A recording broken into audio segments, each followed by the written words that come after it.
In their message, interfaith religious leaders speak out against what they say is a hateful message. Groups representing several faiths came together today to denounce a billboard on I-465. Good evening, I'm David Barris. Yeah, thanks for joining us. I'm Phil Sanchez. ITV's Bennett Haeberle uncovers who is behind the billboard and why Muslim leaders say it insults their religion. Center for Interfaith Cooperation condemns the billboard. The Muslim Hoosier community is upset and insulted by the derogatory remarks displayed. If we had a big denounce button, we would push it today. Their words, their message. I would not want to respond to any of those assertions.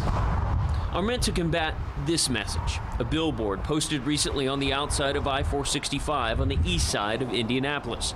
It doesn't mention the Muslim prophet Muhammad by name, but its bullet points referencing slavery, violence, polygamy, and the label of the perfect man have touched a nerve within the interfaith community, many of whom are calling for the billboard's removal. It is derogatory and hateful, because the intent is clearly to insult our beloved Prophet Muhammad.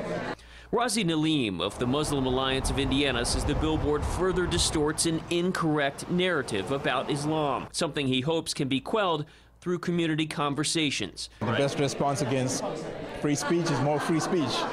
And so what we're trying to do is educate and inform folks about Muslims and about Islam as much as we can in our own way. So who's behind the billboard? ITMate tracked down a Virginia businessman and attorney named Don Smallwood, who in a lengthy email said, quote, "I am the owner of the billboards on which the Perfect Man campaign is posted in Indianapolis and Texas."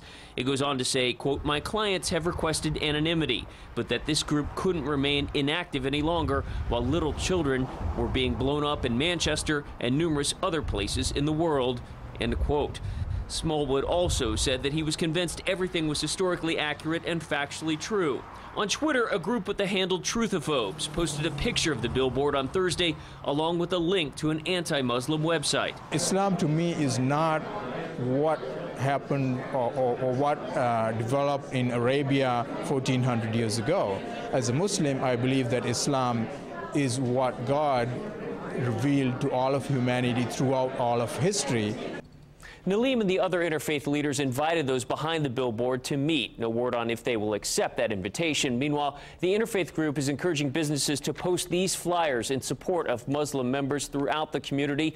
But there are also concerns about anti-Muslim violence. Marches are planned in several cities this weekend, including one here in Indianapolis. Nalim says they've already spoken to police and discouraged Muslim community members from taking part in counter-protests, as they don't want to draw too much attention to those activities.